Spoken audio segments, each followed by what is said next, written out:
Joining me now is Stephen Miller, White House Deputy Chief of Policy, Deputy Chief of Staff, Chief of Policy. Stephen, the president today said that he was open to negotiations on tariffs if other countries offered something phenomenal.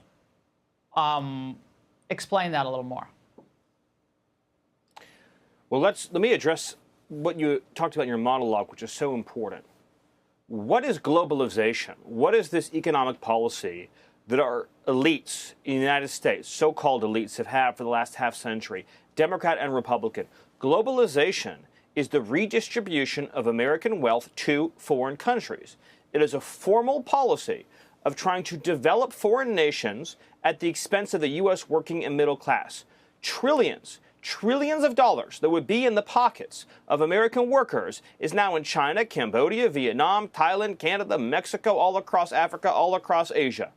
It is the great theft of American prosperity, prosperity that was won through our victory in multiple wars. We left World War II as the dominant economic unipolar superpower.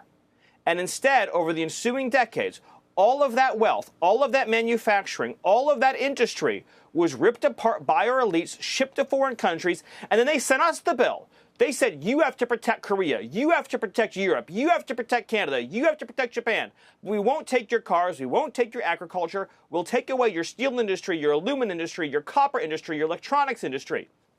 All of the national industries that you need to be secure and successful as a country. So what President Trump is saying is, these are the injustices you have to remedy. This isn't just about moving around some lines on a ledger.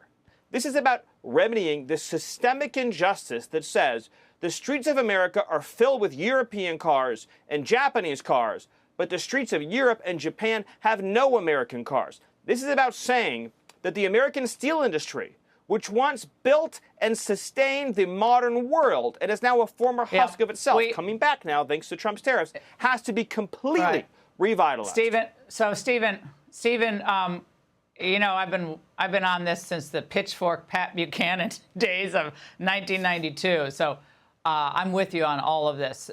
Nevertheless, you have to deal with the Republicans on Capitol Hill, who some of them were sounding a little bit wobbly today. I saw some comments from Ted Cruz and others. He'll say, well, you know, we'll wait and see how it goes. But and also the Senate voted last night 51-48 to reject the president's national emergency to declare, you know, Canada basically a trade violator and slapping tariffs on Canadian imports.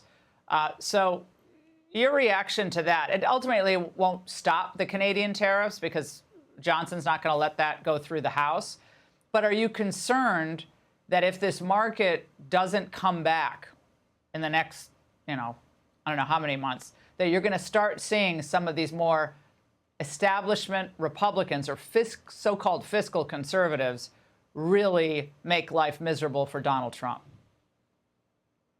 No, I'm not worried about that. I mean, for example, Speaker Mike Johnson, Leader John Thune, they are rock solid behind the president on the reshoring of our industrial supply chains. And if you want to talk about fiscal conservatism, this country, if you read the Constitution, it was founded economically on the idea of import taxes, of levies and duties on foreign imports into the United States. The income tax didn't exist in the 18th century or the 19th century. Woodrow Wilson gave us the income tax, and that's when we shifted from a policy of taxing foreign countries to taxing domestic industry. So President Trump is bringing back the historic platform of the Republican Party and the historic view of our founders that revenues to our treasury should be powered by taxing foreign imports, not taxing domestic industry.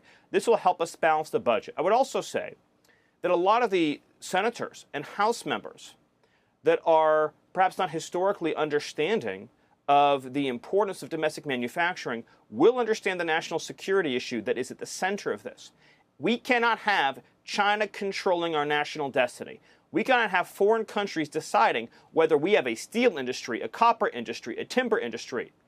We cannot have a situation where we are dependent on foreign countries for the medicine that heals us, the steel that strengthens us, the industry and commerce that powers us and keeps us safe. And so President Trump is saying that he will be the president that makes us economically secure and that makes us no longer dependent and reliant on foreign nations, including foreign adversaries. If we don't do this, Laura, it's not only that the American dream will die, it is a guarantee if we don't do this that one day the lights will get shut off on America. Someone will embargo a foreign product, somebody will start a war, somebody will start a conflict, and they will shut the lights out on America because we don't have our manufacturing independence. So this isn't a choice. All right. This is a matter of economic and national survival.